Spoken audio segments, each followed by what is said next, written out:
Morning, all. All right, news of the day video for all you fine people on the internet for your Thursday, December the 5th.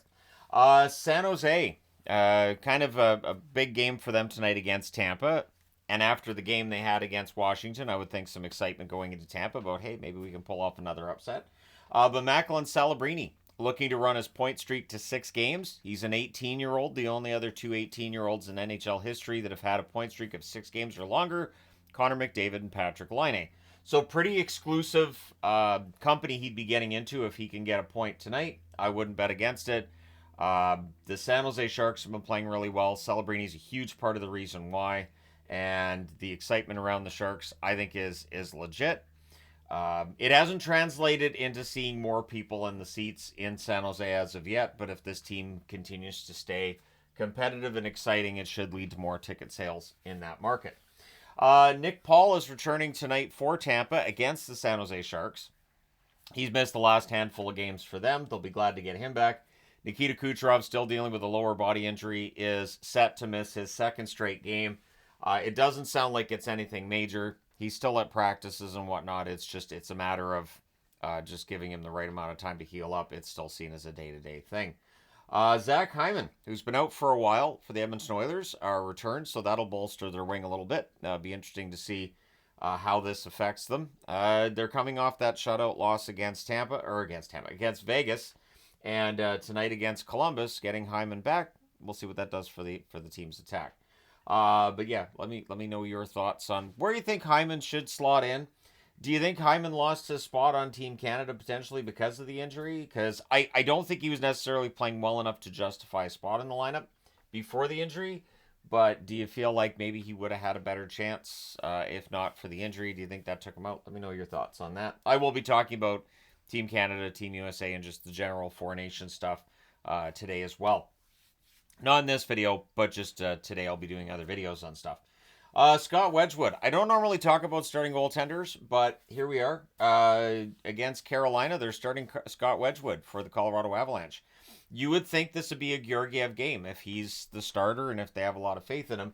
I think with Georgiev, I think a lot of it is, I think self-confidence is in there. I think there's various reasons why things aren't going all that great for Georgiev. So Wedgwood playing well in relief in that game against Buffalo definitely gives Colorado an excuse to give Wedgwood a start tonight against Carolina. And Wedgwood can be good at times. He had a rough go of it in Nashville, but switching teams has helped him before. I know when he went to Dallas, all of a sudden he got better and goes to Nashville and things kind of, fell off for him. But now he's in Colorado and it looks like things might be getting better for him again. So if he has a really good game tonight against Carolina, is there a goaltending controversy on the way in Colorado? How quickly can you manufacture one? Because it feels like we see that all the time now where if a backup starts 2 or 3 games in a row, all of a sudden the comments are, well, looks like the starter lost his job, which sometimes is true, but sometimes not so much.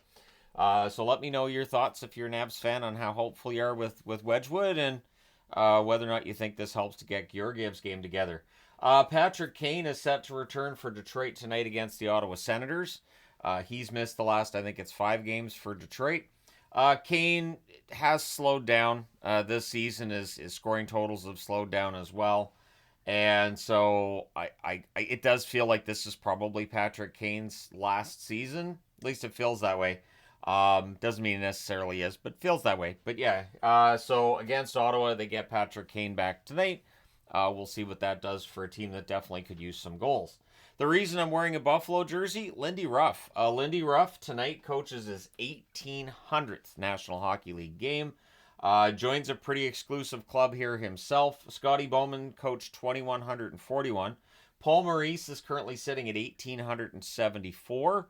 And Barry Trotz, 1812 games coached. So a lot of experience behind the bench for Lindy Ruff. And tonight that experience will have to be done without Rasmus Dahlin. Dahlin's out with back spasms. And when asked about it, Lindy Ruff said this should be short term, but you never know. Because of how unpredictable back spasms are, totally understand what he's saying here. And so hopefully Dahlin's not out for that long. But there's always the possibility that could be what we're looking at here. So Dahlin out tonight. it's going to be day to day, but you never know. You got to cross your fingers when it comes to something unpredictable like back spasms. The Vancouver Canucks have placed Hronik on LTIR, so McWard and Lekarmaki's have been recalled. Extra bodies are always good to have around, and I know the Canucks have been dancing around the salary cap because they're right at the ceiling. So putting Hronik on LTIR does free up a little bit of room there. I don't expect them to go out and get somebody, though, with the cap space they have with the LTIR, but it does allow them to recall players, and they also called Sasson back up, but I don't think Sasson's even missed a game. It's one of those move him down, bring him up, move him down, bring him up, without him actually leaving the team. But yeah, Hronik being on LTIR, we know he's going to be out for 8 weeks, so it makes total sense to put him on LTIR because he's going to be out long enough to qualify for that. Justin Kirkland, this came out yesterday after my other news video. He's out for the season after having ACL surgery. Kirkland was having a renaissance with the Calgary Flames this season. Hopefully he gets another chance. It is tough, though, because he is a role player, and you never know when it's going to be your last chance at the National Hockey League level, especially in shootouts. Kirkland was really good in shootouts, so Calgary's going to miss him.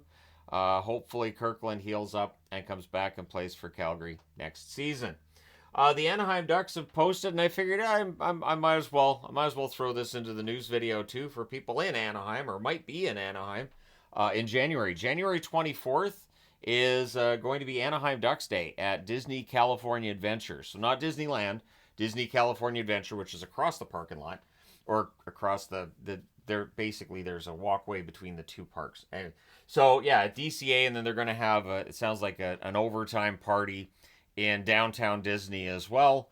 So yeah, Anaheim Ducks Day. Kind of a fun idea. I will not be down there for January 24th of 2025, but I mean, I'll probably be there in spirit. I haven't looked at the date. Probably going to be a busy day in the NHL anyways, but if you've ever wanted to meet the Ducks, they're going to be doing signings, things of that nature. So yeah, it sounds like it's going to be kind of a fun day. And I'm surprised that it doesn't feel like there's as many tie-ins between Disneyland and the Anaheim Ducks as there could be, since they are really not that far from one another. So, but at any rate, and obviously there's that history tied between the Mighty Ducks of Anaheim and the Disneyland experience, and of course the fact that Disney has the Mighty Ducks movies and series. So anyways, there you go. Let me know your thoughts in the comments section below. As always, don't forget to hit like and subscribe in the event you may not have done so already.